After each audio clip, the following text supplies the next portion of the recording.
This week on WestfordCAT News, annual town meeting voters glisten under a hot sun.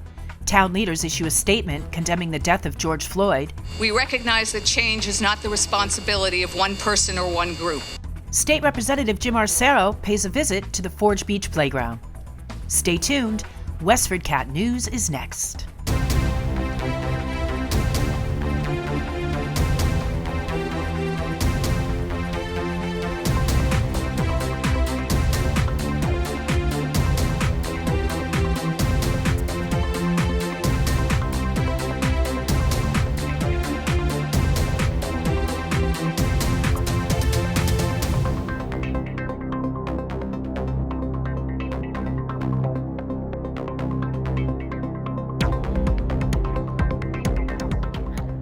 Under a blazing hot sun, seated in chairs on the turf of Westford Academy Trustees Field, about 300 voters spent 3 hours on June 20th deciding 13 articles, as well as 8 housekeeping measures from a consent agenda. The annual town meeting meets on the 4th Saturday in March inside the Abbott School gym, but under COVID-19, social distancing regulations made it impossible for voters to assemble inside. The goal was to approve the town's fiscal 2021 budget beginning July 1st. All but one measure either passed or was postponed indefinitely. 4 of the 5 citizens' petitions will be on the special town meeting warrant in October. The 5th, which sought to assess the cost-effectiveness of outsourcing ambulance services, will be postponed. A request to apply $1.34 million in community preservation funds for the construction of an amenities building at Westford Academy's sporting events failed twice to secure a 2/3 vote at the June 20th annual meeting. The existing amenities building is out of compliance with the Plumbing Board of Massachusetts. Players and spectators in need of an outdoor bathroom must use portable restrooms. The proposed building would have indoor plumbing, including toilet stalls and a concession stand. Here's Building Commissioner Henry Fontaine. So with the variance that's in place from the plumbing code, we're basically up against the clock on that. They gave us that variance based upon the fact that we're going to be doing the work on the building. So again, against the time clock, they could just say, well, we're going to pull it and you're going to have to start from ground zero again on it. So at that point, they can just say, we're shutting you down completely. Denali Delmar, Dunstable Road, move the question. WestfordCAT News will keep you updated on this story. Before beginning the meeting, Select Board Chair Andrea Perriner-Sweet read a statement endorsed by Town Manager Jody Ross, Police Chief Tom McEnany, Fire Chief Joseph Targ, and Superintendent Bill Olson, condemning the killing of George Floyd in Minneapolis. The town leaders committed to address xenophobia, bullying, hatred, and the matter of police brutality that has taken place elsewhere in the country. Westford schools recognize the critical role the schools play in combating racism, xenophobia, bullying, and hatred, and are committed to diversity, equity, and inclusion for all students and staff. We recognize that change is not the responsibility of one person or one group. Change is systemic, and it requires recognizing and acknowledging the areas of needed improvement and collectively working to address them. As a school system, we are committed to addressing racism, diversity, and inclusion through our policies and practices, our curriculum, and our professional development. Together, all of us are committed to releasing a summary of key Westford police policies and training related to use of force, de-escalation, and other relevant areas. WestfordCAT recorded the entire meeting. Watch it on demand at westfordcat.org. Select Board members voted unanimously to accept an amendment to the town's contract with D Bus Service for transporting students to and from school. The board members voted on June 23rd to endorse payment of expenses incurred during COVID-19 at the 50% rate reflected in the D Bus amendment to the contract. The school committee had approved the amendment in a regular meeting on the morning of June 20th before town meeting began. Here's School Finance Director Ingrid Nielsen.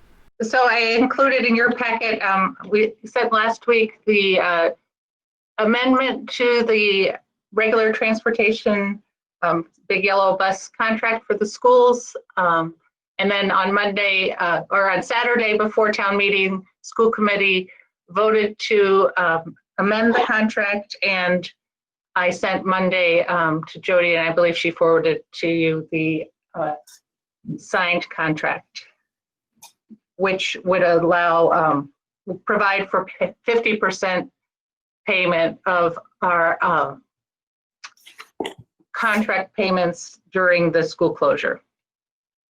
And that payment normally would be $836,460.66, and 50% of that is $418,230.33, and that hits the budget, the school budget, with $313,230.33, and then additionally, the remaining $105,000 comes out of the school bus revolving account, which is where the fees that we collect for bus transportation go. To watch the entire Select Board meeting, visit WestfordCAT.org. Forge Pond Beach received far more than a facelift this spring, thanks in part to a state infusion of $100,000 secured by State Representative Jim Arciero, who lives in Forge Village with his wife Bridget and daughter Angelina. Here's Arciero with WestfordCAT News Director Joyce Polino Crane talking about how the idea of a new playground got started.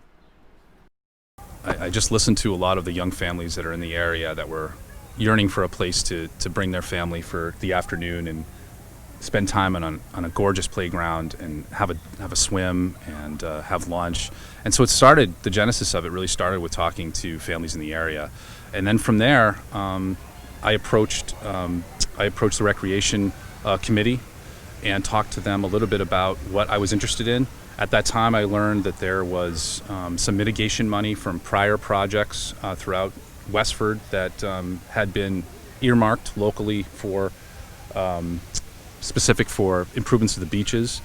So working with the recreation committee, as well as working with Jim Duane, who's the director of the recreation department, and Christy Bates.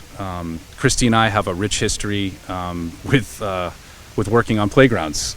Christy actually gave me some of the idea to advocate for money for Castle in the Trees in Littleton, which we were able to do, and we got $100,000 for Castle in the Trees.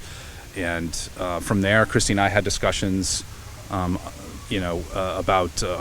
getting state money for Normandy Day and for Forge Beach. So Forge Beach was $100,000 from the state, and that initiated the study, which really came up with the first phase of the improvements at Forge Beach, and that is as we see here, the playground and a lot of the infrastructural improvements.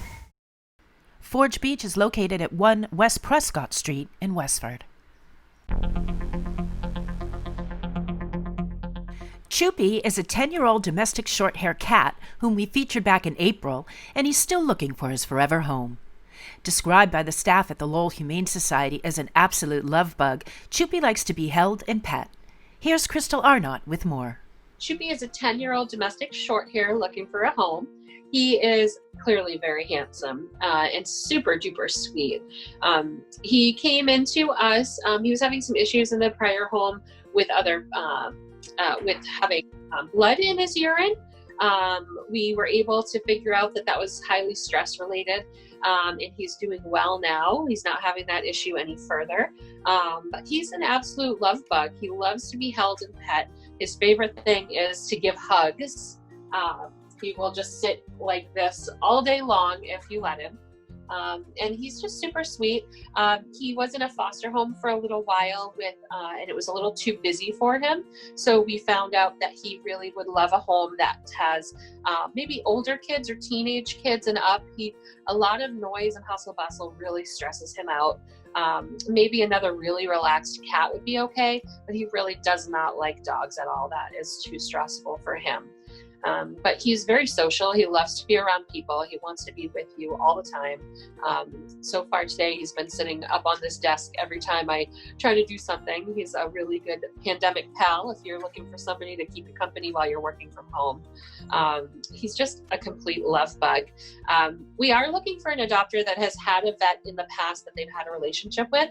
He's not on any special diets right now, but we will need to monitor what's going on with him to make sure he doesn't continue or have another relapse of having blood or crystals in his urine.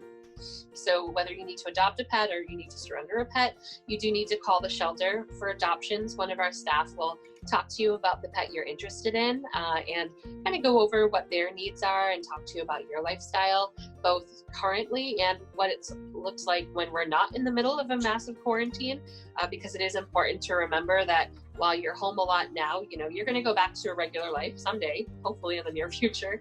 And you'll want to make sure your pet is going to be consistent with what their needs can be met at that point too. So you just chat with our staff, and if we feel like it's a good match on all ends, we'll schedule an appointment for you to come in and meet the pet, and we'll send you home with them that day. So we're making appointments pretty much within a week at this point. We're doing that to protect both our staff as well as you. We want our adopters to feel safe coming into the building. So, we are wearing protective gear. We're asking all visitors to the shelter to wear protective gear.